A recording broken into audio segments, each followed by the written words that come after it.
Bluebeam has been seen as a PDF solution, and it's been in the same state, I would say, in the past couple of years. And it's a great solution, right? It solves a lot of challenges that we have in the industry. But I think the missed mark is the things that I have seen that are going to be introduced at Unbound that reinvigorates and I would say set a new standard of what Bluebeam is. And it's going to transition Bluebeam into what we're not used to seeing ever before. I will say ever before. AI has been introduced in a lot of solutions. It's been more of a catchphrase. I think people have been just putting it in. We have AI, but no true AI. I'll live and die on that sword until finally something comes out and I'll say finally. On this week's show, Coffee with the Crew with Jason Artley and Michael Echave from Morning Coffee Review.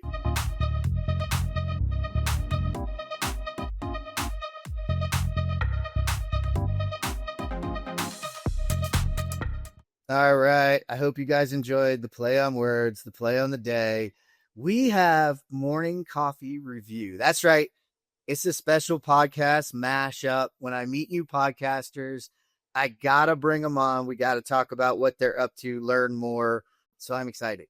Michael, it's great to sit down with you and have you on the show. Yeah, I'm excited. Thanks for inviting us here today, bringing a little bit of what we do over here in the ATG world and on Morning Coffee Review and share a little bit of insight and some collaboration. So excited. I am excited. Jason, it's great to have you as well. A dual hosted show. I like that. Might be near and dear to my heart. So it's great to have you, Jason. Yeah, likewise. I'm having fun already. We're having a little fun. They're getting to see me flub on the way in, a little behind the scenes. We're rapping about what we can talk about, what we can't talk about. With that, we're going to talk about quite a bit as we get into the show. Before we do, we're back on YouTube. Check out youtube.com/at the ConTech Crew. Those shorts are doing great. And I'm noticing y'all get those follows out there. Might even get a shout out to somebody soon. We got a couple of those big numbers coming. So if we get them, you'll get the shout out. Hey, and follow all of us and our guests on LinkedIn. Hey, it helps us all out in what we do and it keeps us connected. And that's why we do it. All right, crew, it's back. The next evolution of Bluebeam's legendary user conference, XCon, is here. It's called Unbound, and it's coming to DC this fall, September 30th to October 2nd. You know the vibe. Expert insights from industry leaders, cutting-edge construction tech, Bluebeam training and certification, and unparalleled networking with your global peers. Unbound takes that legacy to the next level with new AI-powered workflows, global AEC connections. But don't worry, they kept the free Bluebeam certifications. Keynotes from my hero, Duncan Wardle, former head of innovation and creativity at Disney, and Apple's legendary co-founder, Steve Wozniak. Use our exclusive code, UnboundTheCrew, for a discount, and join us as Bluebeam evolves and leads the digital construction movement. Register now at unbound.bluebeam.com, and we'll see you there. Use code UnboundTheCrew. Jason, I'm going to switch it back to you. How'd you get here? We'll get to what Morning Coffee Review is, but how'd you get to where you are today? We're going to go on a long journey then. It started from me swinging a hammer from the age of 15 to going through architecture school and drafting, all the way up to being a director of civil services at ATG, where I am now. So I've got, well, now if I have to do math, over 30 years in the industry, if we're going to consider construction an industry, which is what we do here, that, right? 30 years of swinging a hammer, being curious and building stuff. And whether I'm building templates in Civil 3D or building education for one of our clients, you know, this AEC world that I've been in has been quite nice, and we like to talk about that a lot. That's awesome. So that's kind of the focus of the show. Michael, how did you get here? How did I get into the industry? So I started out wanting to become a licensed architect, school for that, and then I ended up going into industry for that and found out it wasn't my passion. A lot of struggling, and then moved to more mechanical design and then structural design, which is where I found my love for the industry before coming over the consulting part of the industry. I don't have as long in the industry as Jason does. I'm around a decade in the industry now and moved over here. I'm the structural services manager at ATG. And we initiated this podcast right around 4.5 years ago. You, Jeff, from that perspective. So that's a little bit about me, again, coming from industry and more structural design focused. That's awesome. So practitioners, recovered architects, found your way. We hear that quite a lot on the show. A lot of folks that start out down the architecture route end up back in the construction route, back in the world of the industry that it is and doing the work. What is, for those that don't know, what is ATG? Who wants to grab like kind of what ATG is and what you all do? That's a tough one. We've evolved quite a bit. So we've been around for over 25 years now. We started as an Autodesk reseller, but we're so much more than that. So we are an Autodesk Platinum partner. We are a Bluebeam Sapphire partner. We partner with other tech and hardware solutions to make sure that our customers have what they need to be successful in this wild world of AEC. So from training, consulting, design work, we cover a number of different things. And sometimes the solution is software related, which we can recommend a software solution, or it's going to be a consulting to get more efficient with that software, or it's going to be hardware. Like we've got our own line of computers, we've got our own line of cloud partners that we work with to make sure that our customers have the hardware that they need, the software that they need, and the tools and technologies and techniques to get the most efficiency and use out of them. It's awesome. And you're so, Michael, we were talking about this before. You guys are you're not a one-stop shop for any one product. You're here to help customers. You're here to focus on that. What's the philosophy there? Yeah, I think the bread and butter and what we kind of evolved into is solving business challenges. So in talking with clients, discovering their issues, our main job is to solve and provide that service, right? So if they have any challenges in any of their workflows, or just understand their business and where we can plug and play and assist them, right? So essentially how I kind of frame it is we're business consultants, for our industry, solving any business challenges that they have. That's where we shine.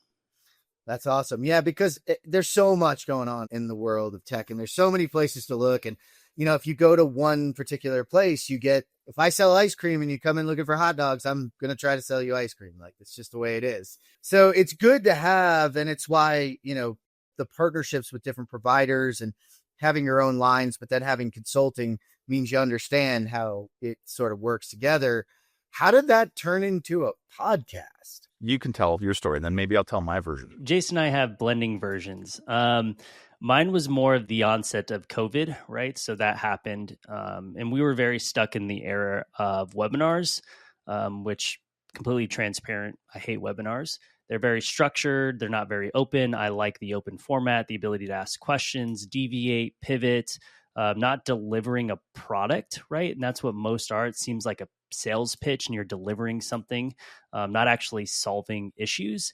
And that's kind of the inception of what MCR is taking that trainer mentality, right? It started out as 2 Bluebeam certified instructors, specifically tailoring to solving issues within that solution, and kind of evolved into creating a community that joins and has joined for the past 4.5 years, but solving those business challenges like we do on a daily basis for clients, but live, right? So I'm very off the cuff and I love being asked questions randomly that I may not know the answer to. So that's kind of the inception of MCR, is to bridge a gap where someone can come in and ask any questions live pertaining to any solution. But particularly, we focus on Bluebeam as our hedgehog, right? The starting point, and then go wherever from there. That's awesome. So, Jason, what's your version? Absolutely right. It has to do with our dislike of webinars. I mean, I can't imagine thinking about it now to wanting to log in and watch somebody else do a PowerPoint presentation. It's not for me, right? So we created this interactive environment where we're going to mess things up. We're going to not have slides. We're going to go off the cuff. We're going to open up the software. We're going to figure out how it works. And the goal was to do it early in the morning while you're enjoying your coffee. Maybe you'll learn a thing or two. So it really has nothing to do with coffee. It's more about the timing of where it is in the morning. Now, back in the day, we did start back when Michael could drink coffee. Spoiler alert. There is something that we would talk about like, hey, I'm having French press this morning. And then today we're going to talk about how to do the markups list and how to do some, light cost estimating. So we would go through things like that. And it was just more of a start your day here. Maybe you're going to learn something that's going to make today better or the rest of the week better. And it's snowballed into something that we've come to really look forward to. Whereas the webinars that we've attended or did ourselves felt a little bit more stagnant. And we've noticed a tremendous response from the industry and from ATG on what we've been up to. All three agree that webinars in their standard format are possibly my least favorite thing to do. I mean, I do not love them. Most of them should be small recorded trainings that hit highlight points that you can show off because you need it and people need to learn about it and they can go find it. I love the off the cuff answering the questions, right? Because every customer is different. Every person is different in an organization. So giving that diverse there. Webinars, like if it's about, hey, where the future is going in an open conversation, great. That's awesome. Especially if, people can come in and do it. But I'm with you. It is one of my life's goals to use PowerPoint as little as possible. Hear, hear. I mean, I'm a huge fan of Duncan Wardle, and if he said if he could burn it down and kill it, he would. I'm with him. Like, let's get rid of it. So what are the types of questions and things that you're seeing? I mean, it's 4 years in, right? So COVID, obviously, I can see we were all looking to connect, right? And so there's a community aspect, which I love. It's obviously had staying power. So what's some of the things you guys are doing on there? Jason, what do you hit up some of the things that happen weekly? Well, sometimes we try to have a dedicated topic. Like today, we're going to talk about sets or layers or something. But if there's any questions about there from the community, go ahead and fire it up. And we'll be in the middle of talking about how to do sets. And someone will say, hey, actually, I tried these using this button and it didn't work last week. Can you guys try and see if that does the same thing for you? Sure enough, and we'd actually go pitch our complete workflow and figure it out. And sometimes the community will say, well, you guys are actually doing it wrong. Try starting here first. So we started interacting with the community and seeing how they're using it every day instead of just how Michael and I are instructing people how to use it every day. Right. So it made a big difference to interact with the daily users versus the daily instructors. Right. Because we've learned how to do the picks and clicks and the when to do it, but more so of the, hey, I've actually got a real job going on here and I'm in a bind. Can you help us out? And we've thrived on that challenge. I think both Michael and I, that's what fuels us in the end, but also being able to, see the community and they're in the chats and they're putting in, all the different responses to it and their reactions really, has been unique because every episode you don't know what you're going to get. That's really awesome because it goes along that line of like how I want to see the world change, because really the power that you're experiencing it's not in our own experience and knowledge. It's in the collective experience of everyone we're working with. You might be new to Bluebeam or new to whatever product and have some sort of thing because you looked at it through a new lens that those of us who've been using it forever don't see. You might not know the rest of it, but you may just open our eyes to something. So there's this collective intelligence that I think your format does. And Michael, I want you to hit on this a little bit because talk about it. You guys actually do something most podcasters, including myself, very rarely do. And you do the demonstration. You open it up and you're live and you're welcoming the demons that exist in demonstration to do it. Yeah, I think it's my strong suit. So one of the things that I enjoy doing is living on the edge when demoing. And I've come to the point now where nothing surprises me, so it doesn't catch me off guard. And it's great because that's kind of the way Jason and I have run things. Is Jason is amazing at monitoring the chat, bringing up things, throwing curveballs at me. But the demo part is just where I thrive and seeing and discovering things while we go through it, because that's truly where my passion lies in technology. And it's how can we push the boundaries of something? And I've seen and still do to this day live demos and people getting flustered. And it's just, you got to go with the flow. You got to let things ride out. If it's not having the proper workflow and it's not working, people are doing that on a daily basis in their own little workflows, right? So it's just something that I think people connect better with because you're actually encountering all of those similar issues live with them and seeing how me or Jason go about fixing them. And then the addition, like Jason was saying earlier, one of the mind-blowing parts I think that always happens on MCR is we'll do a workflow in a specific way, but someone else will mention something that someone else listening in didn't think of it that way, right? So it's adding that value of that community of, hey, Michael, you're doing it this way, maybe try it this way. It's no critiquing, it's more of just advice, sharing, and it's creating that Unbound, if you want to say, way of using the solution. You're doing something that over my career of teaching and educating is an interesting word for it, but educating, you're creating an empathy for users. Something I learned real early when I went to a masonry contractor and was working there was I would always show off the products, right?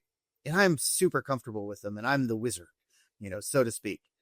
And it wasn't until I put a foreman up there and let them show it. And the interesting thing was he broke it in the middle of it and then said, "Oh, this happens once in a while when I'm, fumbling a little bit." And he's like, and I'm a little nervous up here. He's like, "So I'll just, end that real quick and I'll go back."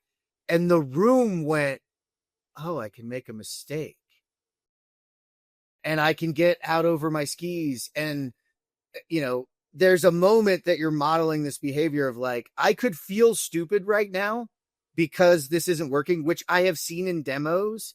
And that actually scares people off unless you're like, this is going to happen to you. You're going to feel stupid. You're not stupid. You're learning something new. You're trying something different. And, really modeling that behavior is huge and giving that empathy so people can, anybody learning anything new, the key to it is to feel uncomfortable and to feel that feeling of stupid. You're not stupid, but you're just learning something new, right? It's like learning a language or something and trying to speak it to somebody the first time. You feel real dumb. Trust me. I was just in Italy earlier this year and I don't speak Italian at all, but I was trying. Man, do you feel dumb. Getting through that, you feel better. The other flip side is you're teaching them how to troubleshoot. And I love that, right?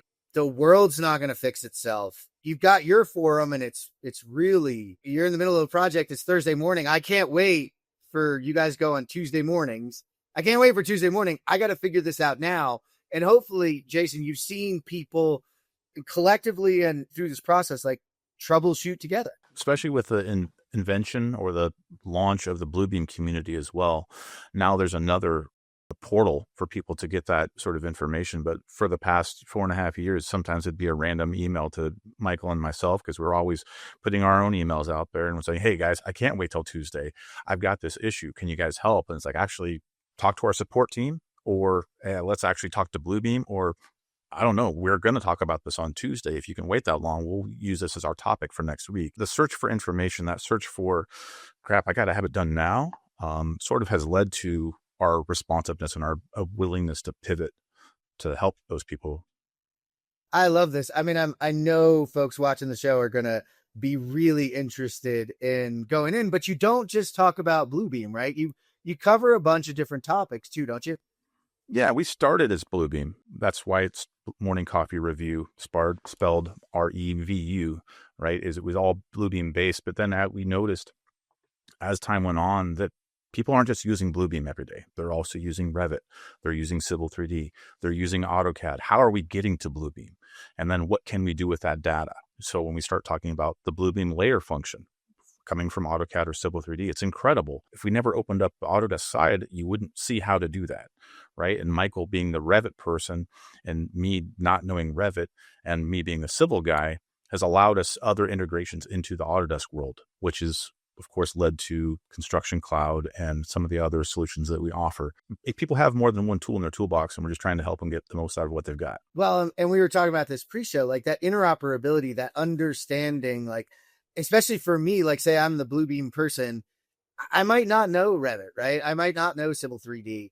I don't know how I'm getting what I'm getting, removing the mystery and showing me how I'm getting it. And also you said something that's really important, Jason. I want to highlight it is, Bluebeam is seen as this markup tool. It's really about the integrity of the data that's going into it. And I think that's a valuable piece to highlight. But that data is not there if we don't understand where it's coming from and how we're getting it. Yeah, that's a lot of downstream effect. I mean, a lot of our end users that joining MCR are more at the back end. Some are designers, I would say more the back end of estimating and receiving PDFs. And we've tried to hammer that home, data in, data out. And that's a big part of the industry that, we're now required to submit digital documentation. There's going to be a swifting change on how design happens and what iteration happens at the front end from the design team itself. And not only do we have interoperability issues with solutions, we also have interoperability issues with our own subdisciplines in the industry. So it's that sense of community. We're all one team. The team is trying to complete a project that we try to preach, and, let's try to do the best downstream effect for everyone on that project. So that's funny. It connects back to Jason. I was laughing with the, are we an industry? We're a lot of industries into one industry, which, we're a lot of products into one industry stack. And we got just as many stack problems as we have human problems as we do contract problems, right? Like, are we a single industry? I would love to say we are, but we're the AECO. Keep adding letters as we figure out who they are. But there's a lot of people involved. That's sort of we ask for APIs in software all the time. And I'm like, yeah, but we need the human API. We need the person who can say, hey, designer, like, I know you're doing it in this, and it's going to really help speed me up if you knew these things are important to me on this end. And how many times are we seeing things lose that data, and then we're trying to rehydrate that data or rebuild it? And that's just slowing us down. And also, by the way, creating sometimes incorrect information, incorrect data. And cost. There's a lot of downstream effect that could be happened upstream. And that downstream effect is paying the cost to refix it or re-add, right? It doesn't have to be specifically into fixing, but inputting more additional data. So that's also another tip. Well, listen, I wanted to keep going here, but I am going to pivot you very poorly into Unbound. So I actually did not know who MCR was, and now I've been binging on it, so I've got an idea of what the community's like. But where we met was in a planning meeting for Unbound. I'm excited, but they listen to me all the time, and they know I'm excited, and I'm easily excitable. But I want to get from your perspective. You're joining us at Unbound. You're going to be there. You're going to be doing a show live. So if you're coming to Unbound, if you're not coming to Unbound, you're going to miss out because these guys are going to be there. But why did you guys decide to come with us and to be there? What inspired you to want to do this? The fact that we were at XCon back in San Diego in 2022, which seems like forever ago now, but we taught a couple classes there. We got to interact with the community. We got to learn from Bluebeam. We got to talk to people at the ATG booth, and we were just blown away by how big this really is. When you think about how we're using the software and what industries we come from, it was just a melting pot. It wasn't like some of the other work conferences where you stay in your little niche and I'm going to hang out with the contractors, I'm going to hang out with the architects, I'm going to hang out with the civil folk. It was everybody's in it all together. And I think that really brought value to me as a conference attendee. And then to go back to have this recharged. We know some of the new stuff that's going to be announced. We're very excited to see the people we haven't seen in a few years. And also Washington, D.C. is amazing. So it's the perfect melting pot of everything that Michael and I are passionate about, what we do really well here at ATG, and then getting to hang out with my Bluebeam friends. Michael, how about you? I mean, I know he covered a few, so you're going to have to go for some new nuggets. Mine is always the same as Jason's, the community, but we'll pivot from that because one of my tried and true parts of the industry and excitement is definitely the introduction of AI and seeing where it is going. Was I excited? Am I reinvigorated and more excited? Yes. I wasn't as excited because there wasn't a lot of knowledge, right? Bluebeam has been seen as a PDF solution, and it's been in the same state, I would say, in the past couple of years. And it's a great solution, right? It solves a lot of business challenges and a lot of challenges that we have in the industry. But I think the missed mark is the things that I have seen that are going to be introduced at Unbound that reinvigorates and I would say set a new standard of what Bluebeam is. And it's going to transition Bluebeam into what we're not used to seeing ever before. I will say ever before. AI has been introduced in a lot of solutions. It's been more of a catchphrase. I think people have been just putting it in as we have AI, but no true AI, and I'll live and die on that sword until finally something comes out and I'll say finally. What I saw and what will be released is going to change the way we use Bluebeam, and it is a true iteration of AI that hasn't been released yet on this date today when we're recording this. That's my safe harbor statement. I love the safe harbor statement, and I also love the fact that we see this the same way. And I'll just give you guys a glimpse in. I was in the planning meeting. There's things we cannot say, but I saw Michael react to the things he had seen and been privy to, And it was the look on his face that I was like, this is what I thought it is. This is going to be that kind of move. And I would agree with you, right? Like the AI revolution has, like most revolutions, fallen a little flat, right? Because there's a hype curve. Like, this is not something where I'm blaming any one of those AI companies out there, right? The Gartner hype cycle is a thing. You may want to avoid it, but listen, you can't. The overinflated expectations, the trough of disillusionment. And it takes stalwart leaders to bring us out of the trough of disillusionment. And I'm with you. Seeing what's about to come, it really is going to transform and be something that powerfully changes the way we use a tool that we've always known. And I love that you say that that's what happened to us, right? At Bluebeam. I joined the team recently, and there was a dark phase. And I don't mean that as like a dark phase for the company. I mean, where it was quiet, but there was a lot going. It's like ducks on the pond, right? It's a product that works great. The feet were moving underneath, but maybe the feathers weren't fluffing it. We didn't notice. So this is that moment to come and see what's about to happen and hear a lot about what's happening. What Michael referred to as just one thing, but there's more that's coming as well.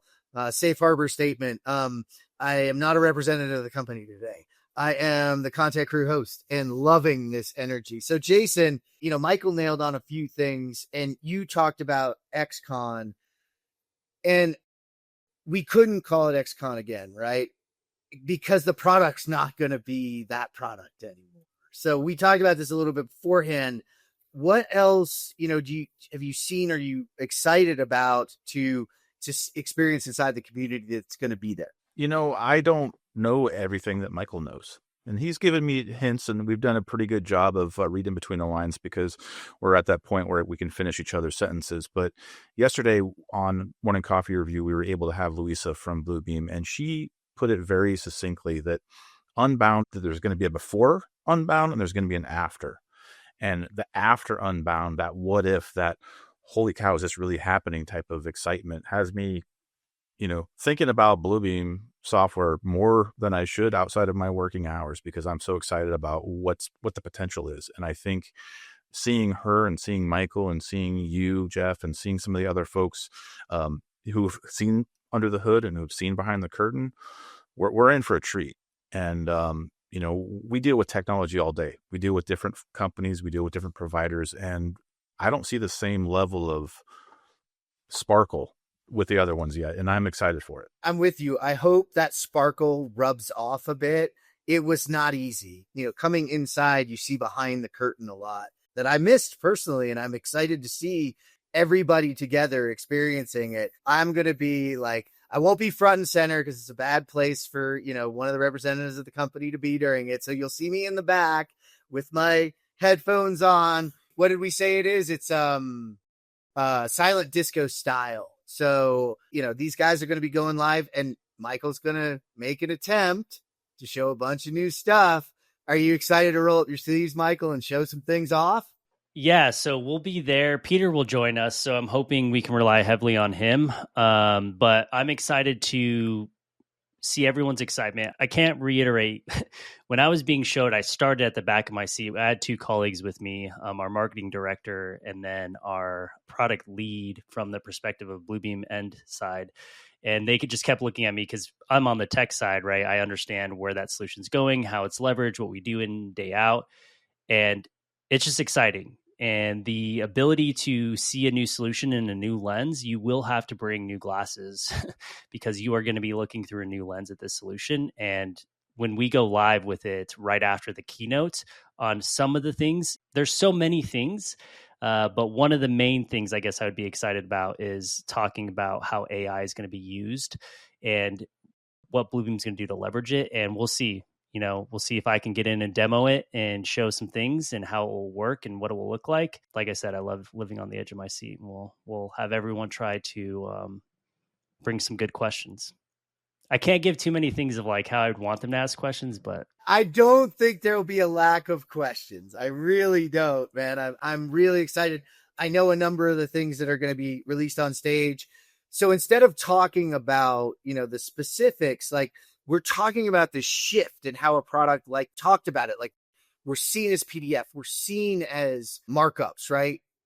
if you had to say, what do you see us as in the future now that you've seen through the lens? And maybe Jason, I'll bring it over to you to like, could you articulate, like, just mashing up kind of what you know, thinking about how it could change? What might you say we'll be in the future? I think it's going to truly tip the scales from that nice to have to that have to have.